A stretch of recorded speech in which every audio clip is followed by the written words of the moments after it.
What I feared would happen happened. Oh my gosh, this might not be a good idea. Oh shoot. No, no, no. Very bad idea. Bad idea. Very bad idea. Holy crap, I can't do it. I can do it. I have to do it. Come on. Oh my gosh.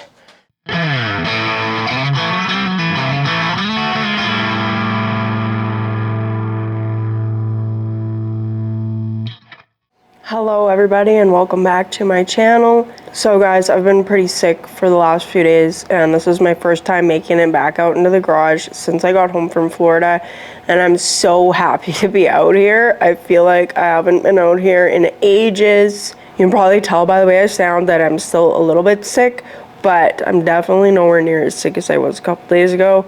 I feel much better today, so it's time to get working on this shovelhead behind me. And yeah, it's back on the stand. There's a pretty bad transmission leak that I've got to deal with, and I think it's because it's missing a seal. So we're gonna take it apart and have a look and hopefully be able to fix this transmission leak. And while we're doing that, we're gonna do one or two other things. So I'll just show you guys what I'm gonna do here, and then I'm gonna start tearing this thing apart again. You guys can probably see that little drip coming off the bottom of the primary there, and that is actually coming from the transmission, where I think is the main seal is that's leaking, or from around the main seal is where it's leaking. Anyways, I've got to take it apart and have a look at everything in there.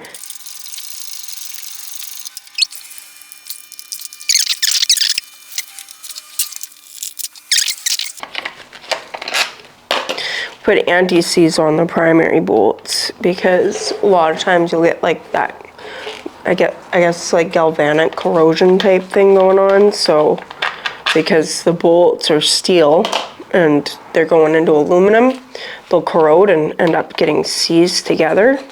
The metals react to each other, so anti-seize instead of Loctite. Instead of taking apart my entire clutch basket with all the springs and everything like that, I'm gonna use a little trick here that my dad uses sometimes. And I've got this chunk of aluminum that's actually like an old hole saw cutting or whatever with a proper size hole drilled in it. I'm just gonna put that on my clutch adjuster. And I'm gonna bolt that down nice and tight and I'm be able to pull this all off together. But first, I wanna undo my compensating sprocket. So I've got myself a little piece of Teflon here, and this is also something my dad used to do. He used to have a proper tool for this, but he doesn't anymore. He didn't have a proper tool, so he used to use this, and then he did have a proper tool, and now we don't have it anymore. But anyways, just gonna jam that in here, and then I can undo this. Come on, oh my goodness, okay, that's not gonna be easy. Come on. I feel like this whole bike's gonna tip over. Strap this thing down.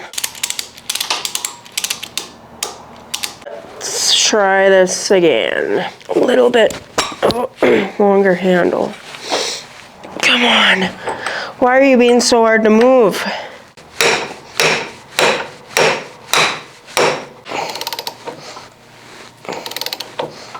Oh man, that thing's got like too much Loctite on it. Well, I finally got that compensating sprocket nut off. And it was ridiculous. It took way longer than it should have. Had to take a yogurt break. I'm one of those people who never knows how much Loctite is enough Loctite. So I'm probably using too much Loctite a lot of the time. And that definitely was the case on this thing. It was so hard to get off, and there's definitely way too much Loctite inside of here. I'm gonna be a little more conservative with my Loctite from now on and carry on with disassembling this primary. We're getting there. Let's get this on the bench. Instead of taking all of the springs and everything off of my pressure plate, I'm going to just kind of hold everything together with this and just take it all off together-ish. So that is what I'm gonna do. Try and avoid disassembling this all the way. Turn this out just enough to get this piece on and put my nut back on. Do that up a wee little bit. Just enough that those are kind of loose. Now this should all just slide off together. See, it's all just one piece. go. This starter is bolted to the inner primary, so I do have to undo that so that I can actually get my inner primary off. I have to climb up here like a monkey. Okay, my starter's unbolted, so I should be able to pull my clutch off.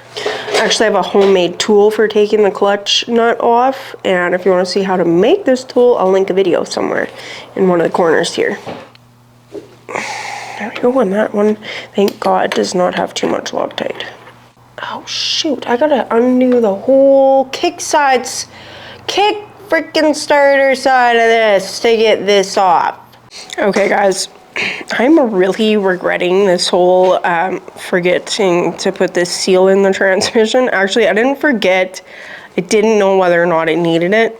Some of them do, some of them don't. I'm not sure what year this transmission is. Anyways, I didn't put the cork in behind the main seal, and yeah, that's the whole cause of my problems. And yeah, it's pretty stupid, because to get my clutch off, I've got to get the push rod out of the clutch. And to be able to get the push rod out, I've got to take a whole bunch of other stuff off the bike. So just let me show you guys. So I've got my push rod here for my clutch, and that goes through to the kicker side. And I've got my throat bearing on the other end of that and the oil slinger, so you can't just pull this out or anything like that. But to be able to get my puller on the clutch, I need to be able to get the push rod out. And to be able to get the push rod out, I gotta be able to take my kicker cover off. So to be able to get my kicker cover off, because of the way that everything is on here, as you can see, my exhaust is right in the way, so I've got to be able to take my exhaust off, and I've also got to take the mount off that's holding my starter, and it's just like a whole bunch of disassembly.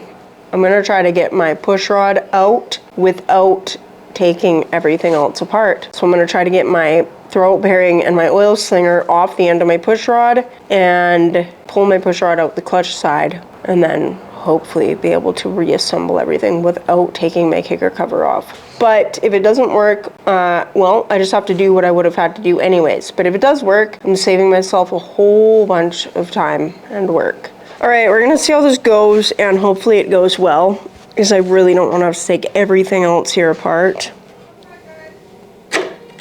Oh, that actually came off super duper easy. I don't think this is working. It definitely did not work. Okay, it might be working. So at first I thought I lost my little C-clip, and I was like, this is no good. But it's actually on the magnet. So I was able to get my push rod out without taking my kicker cover off. If you guys don't know what those throat bearings look like on the inside, it's not a bunch of little ball bearings. It's just 3 pieces pretty much, and then a little brass bushing, like spacer type thing anyways. That's what fell down in there, and it's not magnetic, but I was able to fish it out with a little metal hook. So now I'm gonna pull my clutch off without having to disassemble half of the motorcycle. And putting it back together shouldn't be too difficult. It'll just require a little bit of surgical precision, which I'm kind of okay at. Okay, I'm ready to pull my clutch off. Got my handy dandy clutch puller tool from Jim's. It's actually my dad's. He's had it for longer than he's had me. And for some reason the threads on my clutch fingers were all messed up, so I had to run a dye over them. Yes, I can put it in gear.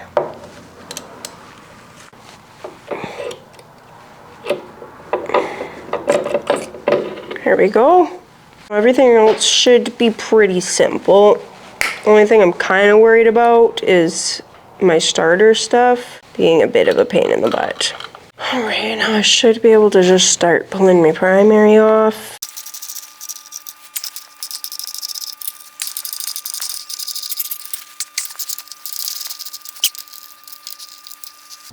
There we go.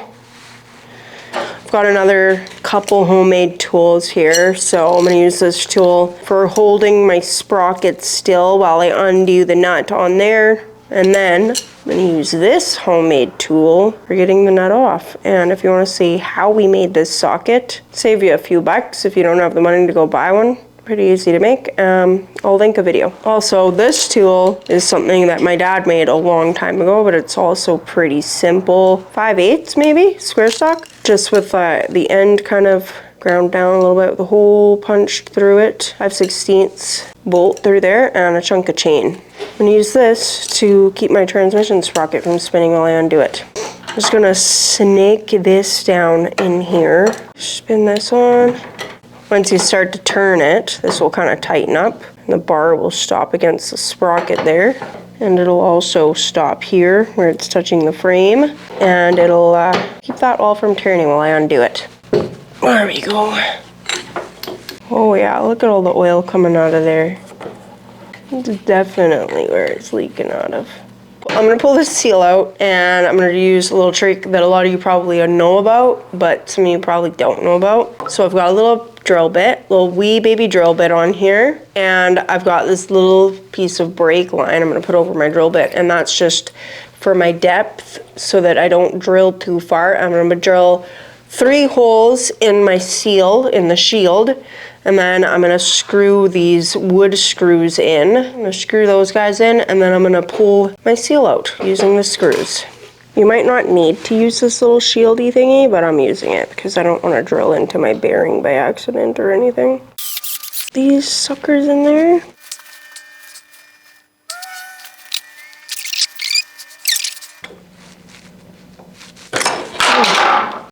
And that is definitely the issue there, is I didn't put a freaking cork gasket in.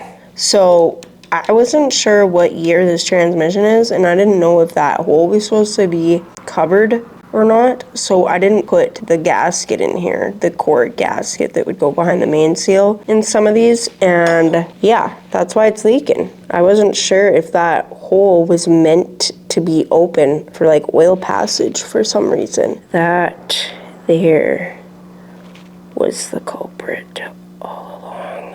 So that job is like half done now. Gotta put the steel in there and then I can put everything back together. But it's late tonight, so I'm gonna go to bed. We'll be back out here tomorrow to finish the job. Yippee, we're halfway there. We will see how everything on my kicker side goes tomorrow. I'm hoping that it goes good.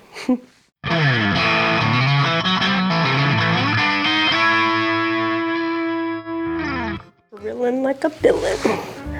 Okay, so what the heck? Don't mind me. While I just fumble around off screen. Boop beep boop boop.